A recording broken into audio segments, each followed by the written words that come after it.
Bonjour à toutes et à tous et bienvenue au Festival de Cannes avec la radio du cinéma. Je suis avec Jérémy, aujourd'hui on sort du film Les 7 Samouraïs de Kurosawa. Première fois pour toi Jérémy, un Kurosawa. Bonjour à tous. Premier Kurosawa en ce qui me concerne. La présence du film en fait elle est pas anodine parce que on pouvait déjà le voir avec l'affiche du festival que Kurosawa était mise à l'honneur.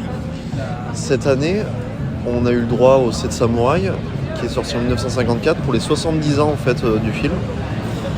Le film est sorti en 54 et il a été remasterisé et on a eu la chance aujourd'hui de voir une version remise au goût du jour au niveau de l'image. Au début le film a été présenté, on a eu la chance de voir l'un des membres du jury, Korida Hirozuku. Est-ce que toi tu avais déjà vu des films de ce réalisateur ? Alors non, j'avais pas vu le film de lui. Ceci dit, on sait que c'est la Palme d'Or 2018. Par contre, qu'on ait vu ou pas vu des films de ce réalisateur, c'était très intéressant de le voir présenter, venir intervenir avant le film. C'était plutôt touchant parce qu'il est venu avec des objets personnels en fait lui. On a vu, il a présenté une VHS, sa VHS perso. Quand il avait enregistré le film à l'époque, c'est une cassette qui a 40 ans du coup. Et donc il avait recréé une pochette pour la VHS avec des morceaux qu'il avait découpés, des morceaux des étiquettes, d'affiches de l'époque. Donc il est venu, c'était assez touchant parce qu'une personne de cette stature et de cette envergure qui vient présenter ça de manière très, très humaine et intimiste même, donc c'était une bonne entrée en matière. Les 7 samouraïs, ça parle d'un petit village qui se fait attaquer par des bandits, une époque où il n'y avait pas trop de lois. Ils recrutent en fait 7 samouraïs pour les défendre. Alors qu'est-ce que tu as pensé de ça, de ce film Alors ce qui est intéressant c'est que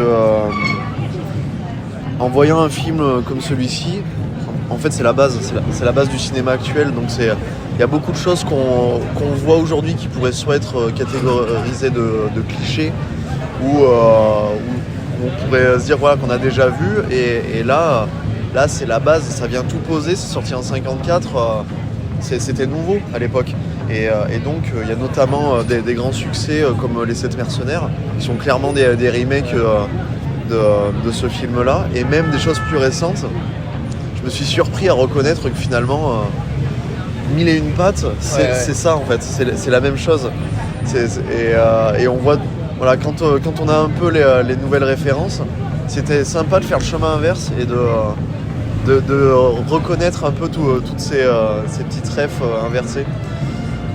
Après, le film en lui-même, il dure 3h30, hein, donc il faut être accroché parce qu'il est quand même symptomatique de son époque. Il est très contemplatif, très dans des longueurs, mais il permet aussi de se rendre compte d'une époque, aussi des différences de culture, parce que clairement, il y a plus de drama sur une jeune femme qui a perdu sa virginité que sur la mort de plusieurs guerriers auxquels on s'était pourtant attaché via 1 ou 2 heures d'iconisation et présentation. Et le film, là où on voit où il est très différent de ce qu'on fait aujourd'hui, c'est que c'est dans le sens du héros. Qu'est-ce qu'un héros ? Et en fait, là, on voit que le héros, il vient rendre justice, mais c'est pas lui qui est vraiment important.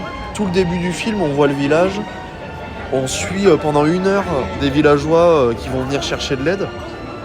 Donc les héros viennent que bien plus tard, en fin de compte. Donc c'est vraiment plus l'histoire qui est mise à l'honneur plus que le héros en fait. Même si bien sûr ils viennent intervenir.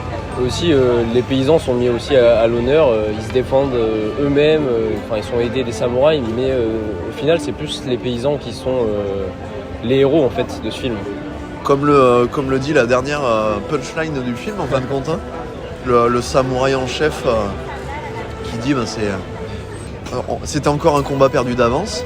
Alors il y a son collègue qui dit mais on a gagné pourtant. Et il dit donc il rétorque le chef non en fait c'est les villageois qui ont gagné. Nous on a perdu, enfin sous-entendu on a perdu et il se retourne et on voit les tombes en fait leurs amis, leurs ouais, collègues. de ceux qui ont péri pendant la bataille. Et d'autres choses intéressantes aussi que j'ai remarqué, c'est que il y a un des samouraïs dedans, le 7ème, celui qui rentre en dernier, qui est un peu déjanté.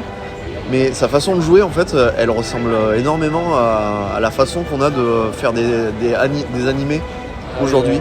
Dans les gesticulations, le fait de courir dans tous les sens, de s'écarter, de marcher en canard, de crier tout le temps, de se moquer. Toutes ces choses, en fait, on a vraiment l'impression, je trouve, de regarder un shonen ou un personnage de Dragon Ball ou autre. J'ai vérifié du coup pour savoir comment ça se plaçait au niveau de la temporalité, mais le film est sorti en 54. Et Le Seigneur des Anneaux, le livre, il est sorti en 54 aussi. Ah. Et en fait, il y a un moment du film où ce fameux 7ème, j'allais dire mercenaire, ce 7ème samouraï, au début, il fait pas partie de la bande, mais il veut être là quand même, donc il les suit. Et donc il est derrière, et les autres samouraïs remarquent qu'ils sont suivis. Et il y a toute une partie qui dure 5 minutes, où il y a cette constatation qu'ils sont suivis, il est derrière, et à un moment donné, ils sont sur une falaise et il le voit, lui en contrebas, dans un cours d'eau, et il chasse le poisson et tout.